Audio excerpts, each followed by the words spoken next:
Of course, in my videos, I get asked questions a lot in my comments, and I do the question and answer videos and the live streams.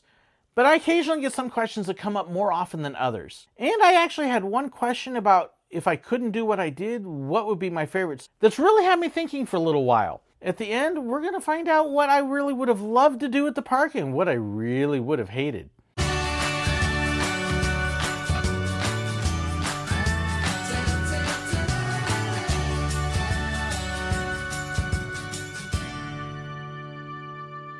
My first question I've gotten asked a number of times in different ways. Beth Atchison asks, which villain was the best to work with at Disney? Which was the worst villain to work with? And Kimmy Marie Rachels asks, can you do a video where you talk more about working with the villains? They're not the only ones that have asked. So why don't I talk more about the villains at Disney? Here's the honest and sad answer. I really didn't get to work with the villains that much. I got to work with Cruella de Vil a handful of times, Captain Hook a couple of times, and had a lot of fun with him. But for the most part, a lot of the villains don't come out and do meet and greets. If they do, for most of them, it's a rare occasional thing. And the PhotoPass photographers, we generally went to the established characters who were always in a regular meeting location. So if somebody came out as a surprise or a unique thing, we probably weren't going to be with them. And they just didn't have a lot of the villains that would come out and do meet and greets. The one exception to that is Mickey's Not So Scary Halloween Party. A lot of the villains come out there and do a lot of meet and greets, and they'll have photographers with them. But the times I worked Not So Scary, I was out on the street just about every time, getting pictures of the castle or some of the other landscapes, such as the ghost carriage at the Haunted Mansion. I didn't really get to work with the villains. And now that they've got a couple more coming out, like Gaston, I would have loved to have worked with Gaston. Cinderella's stepsisters and stepmother, the Tremaines. We actually didn't have a photographer with them for quite a while when they were coming out. Finally, shortly before I left Disney, they finally started sending a photographer with them. I didn't get the chance to do that. I would have so loved to have worked with them.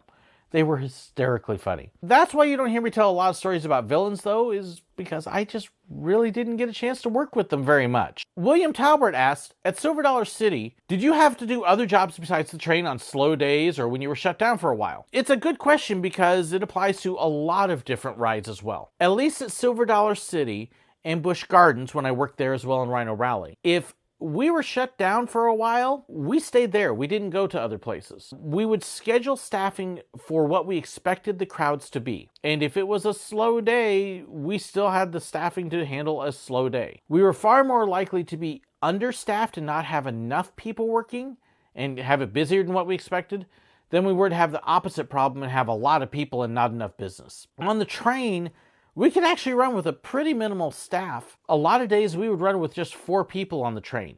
They gave you your 2 robbers, your conductor that was in the station, your conductor that was on the train. On a busy day, we would have a 3rd conductor who would allow breaks and rotation. That was usually about it. It was rare for us to have 4 conductors, and even rarer to have a 3rd robber. But the only time you'd really see those numbers expand was during Moonlight Madness when we had much longer days. And then we would rotate in some extra guys just to be able to help people get breaks, not have to spend the whole entire day there. So we really didn't have to ever cut staffing unless something happened and we were closed for a while. And even then, the whole goal was to get the ride back open. That was the focus, and we wouldn't let people go with the expectation we would get the ride open. The only time we would send somebody away is if we were utterly convinced that it wasn't going to happen that day and we were just going to sit around and be paying people to do nothing and there wasn't going to be a chance to get open. Then we would send them home. We wouldn't send them to another ride because the other rides were probably facing the same thing because usually it was weather that would keep us closed. The one exception to that, when I was working at Rhino Rally at Busch Gardens, I was actually trained on Cheetah Chase, which was the mouse coaster that now has another name. And so I did spend about 5 or 6 days working on Cheetah Chase just as an attendant who checked the restraints. Didn't operate the ride or anything, so I was a basic worker. And I did that, like I said, about 5 or 6 times. And that was just because we were hoping to have a ride open and we came in and realized that we weren't going to open for some reason. So I at least had a little bit of a fallback, but a lot of people didn't. We basically had our one ride. David Burnham asks, what was your favorite rope drop ceremony? That's a good question because a lot of parks don't necessarily have a rope drop ceremony. It's amazing to me how many parks don't have anything for opening except at the time they just open the gates. Some parks like Knott's Berry Farm and I think Cedar Point will play the national anthem while you're standing outside, and as soon as the national anthem's done, then they open the gates and you can get to go in. Other parks will do like Disney in Silver Dollar City and allow people into a certain area first, and then they'll do kind of an opening welcome ceremony, then they'll let people in. Silver Dollar City does a flag raising with the veterans, Magic Kingdom used to do a whole deal where they would pull in the train and have Mickey Mouse open the Magic Kingdom with the family. Epcot had a deal where the first family would come driving out in a test track car, then drive off and help open the park. Hollywood Studios would have several of the Hollywood stars come out and act like they were filming a movie as you were coming in. Animal Kingdom, they had Mickey and several of his other character friends come out and they did a little opening. And a lot of parks have a little different thing. I love the one at Silver Dollar City. I love the honor and respect they show to the veterans. I love the flag raising that they do. Disney actually does something similar at the end of the day where they do a flag retreat, and that's also a wonderful ceremony to see if you haven't. The flag raising at Silver Dollar City is great, but I have to admit, the old Magic Kingdom opening show, I was such a wuss that when Mickey would pull in on the train after they had been singing and dancing and welcoming everybody, it's really goofy, but I had times that I would actually start to tear up a little bit. Okay, I know, it's childish, but it was just a cool moment. It was just kind of an emotional, hey, it's about to start off, it's going to be an awesome day. And I would be out there sometimes shooting the first family that's opening the park, and I would start crying behind the camera. I know, just goofy. So Magic Kingdom's old welcome ceremony probably is still my favorite. What jobs did I do at Disney? And I get this one a lot in various forums, and am I still there, and am I not there, and when was I there, and where was I? I worked at Disney World from 2006 to 2011. I am not there anymore. I have not been there since 2011. I haven't even had a chance to visit except go to Disney Springs once. We live in Missouri now, so I'm not even close. I can't just drop in like I'd like to. I started working in PhotoPass, and I started at Disney's Magic Kingdom. After about a year at Magic Kingdom, I went over to Hollywood Studios. I then went back to Magic Kingdom for a while, and then at the end of my time, I was stationed over at Epcot. However, when I first transferred over to Hollywood Studios, they had expanded into resort dining, and so I ended up with a number of shifts there, which weren't my favorite, but so I worked at the Luau, and I worked at the Hoop-De-Doo Review, and I worked at Chef Mickey's, and I did all those places as a photographer. I did pick up a few shifts at Animal Kingdom as well. Not anywhere near as many. I think I worked over there like 5 or 6 times, which is why I don't have a whole lot of Animal Kingdom stories. And Animal Kingdom was the one park I filmed a commercial into, which that's another story that I need to tell at some point. But that's basically where I worked, and I was pretty much just a photographer. As a photographer, we did get character training, so we were trained as attendants at the time. I also picked up some extra training unofficially on the side as a parade attendant. Basically to help control the crowds.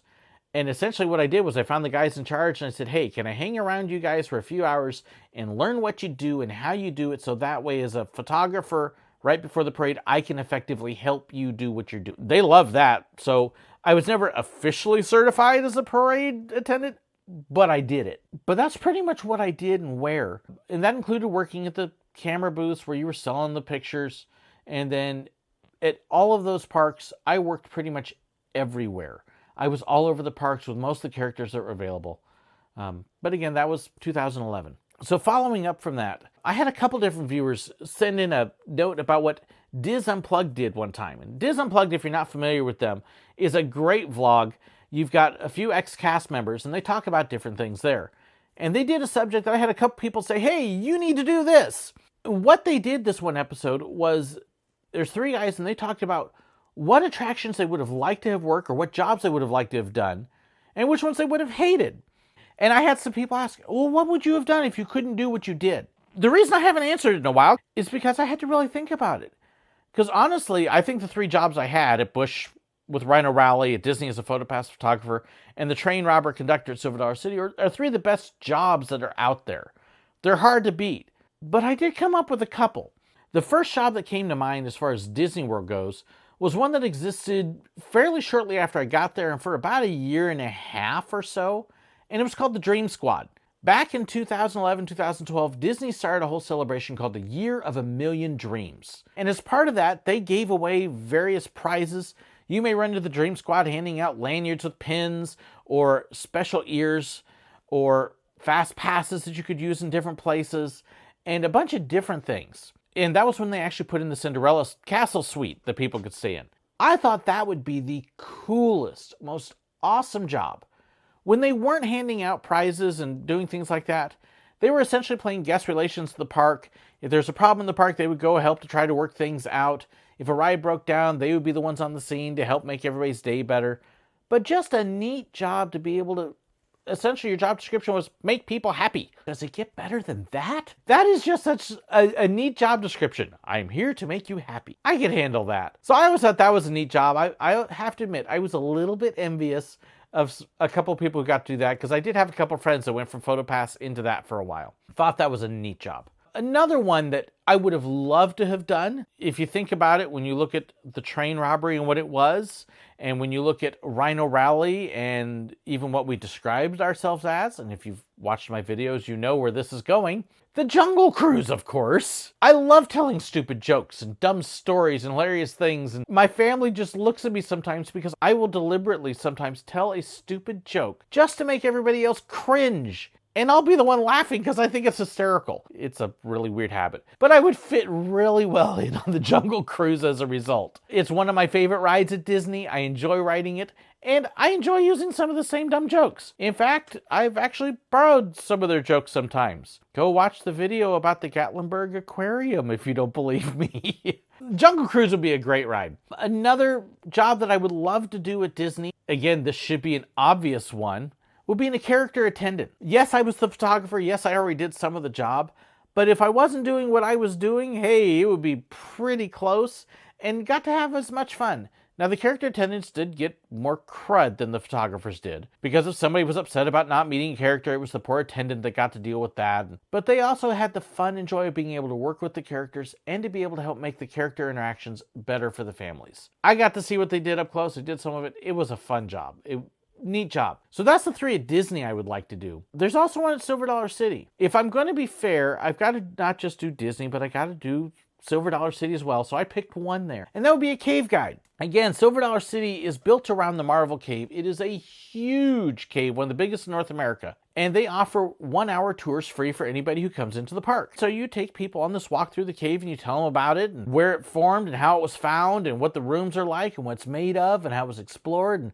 And just a lot of neat stories, but there's also a lot of opportunities to have a lot of fun with the guests as well. In fact, even at the end of the day, they even offer a lantern tour where you can pay, and they'll actually turn the lights off and you walk through with a lantern just like they did back around the 19th century and early 20th century. So cool. And I thought that would be a lot of fun to be able to do. I'd love to be a cave guide. So what jobs would I not want to do at the parks? So again, let's be fair. Let's pick 3 from Disney and 1 from Silver Dollar City. The number 1 job I would hate to do, food service. Whether it's in the kitchen or the counters. I worked my fast food as a young kid. Did some of it when I was on my way through college. And ugh. Don't want the heat of the kitchen. Not fun. I prefer being out with the guests. Being locked away like that would just not be fun in any way at all. And I'm very grateful for the people who do it, but it's not a job I would want to do. Number 2 would be the parking lot. Whether it's driving a tram or a bus or helping direct traffic. And those people in a lot of ways are my heroes. They're the very first people that people see coming into the parks. They're oftentimes the last ones they see. They've got a tough job. It's just not me. I enjoy being able to talk and interact and banter with the guests. There's just not a lot of appeal to waving cars in for me. This is just not fun. Driving a vehicle, oftentimes, because of everything that's going on, you've got to deal with other bad drivers and other situations. And again, you don't get the interaction with the guests that I really enjoy. Not a lot that appeals to me. I know some people that love it, and God bless them, but not me. Here's one that may surprise people. I would not want to do maintenance. The upkeep and the repair and the fixing. I'm fascinated by how things work. I love learning how roller coasters and the trains and everything worked, and loved it when the engineers would describe how it worked, but I'm not a grease monkey and I'm terrible with tools. In fact, years ago, there was actually a time when I was helping all these guys work on a construction project for a big church deal. Gave me a project to do, and they said, here, we need you to cut this. I'm like, you really don't want me to work with the tools, guys? No, trust me, even you can do this. And they gave me this big board to cut on a couple sawhorses and just follow the line with the saw. Follow the line. I cut the sawhorse in half. So maintenance is not a good thing for me to do. They're also out there at extremely early hours, checking everything to make sure it's safe. They're often there very late, making sure everything is ready to go. They do an incredible, fantastic job. It's just not one that you would want me to do, and not one I would be good at. The last one would be guest relations. Guest relations may have one of the toughest jobs out there because most of the time they get people who are not happy. And I love making people happy, but if I don't have to start off with them mad, that's usually a good thing. They will get mistreated and abused and cursed out and cussed out by guests for things that aren't their fault. Just a very hard job a lot of times. Anytime, that's one of the reasons why if I go into guest relations with anything, I always make sure I am as sweet and polite and friendly as I can be. I try to compliment the people and thank them for what they're doing, because it is a tough job and you got to deal with some real jerks sometimes. I would be afraid that I would not have a really good temperament, because when people get on my nerves, I do tend to snap and pop off a little bit, and I would probably not be good at responding the way I should respond sometimes. Because if somebody's being stupid, I have a natural inclination to want to tell them, you're being an idiot. Stop it. And I don't do that very often, but it is there, and I'd be afraid it would happen. So it would try my patience, and I would probably not be a very happy person if I was in guest relations. There's the jobs I would love to do and the jobs I would hate to do. I'd love to hear what you love to do and what you didn't. If you're doing one of the jobs that I hated, I'd love to hear from you and see why you love it so much. Maybe what I did wouldn't be something you would enjoy. That'd be fun too. Let me know if you got other questions you want me to answer too. I'd love to hear from you. Don't forget to share your comments below. Hit like on the video. Share it with your friends. Spread it around. Don't forget to hit the subscribe button if you haven't already. If you haven't subscribed, why not? Thank you again too for my patrons. My patrons are the ones who help me to do a lot of what I do. They're the ones who help financially support me. You can support per video or per month if you want to help out. Check out the link at the end for Patreon. Thank you so much to my patrons. I really am indebted to you and to all of my viewers too. Thanks so much for watching. And I have another people. What do you want? Well, how did you over there? Okay, let's try that in English.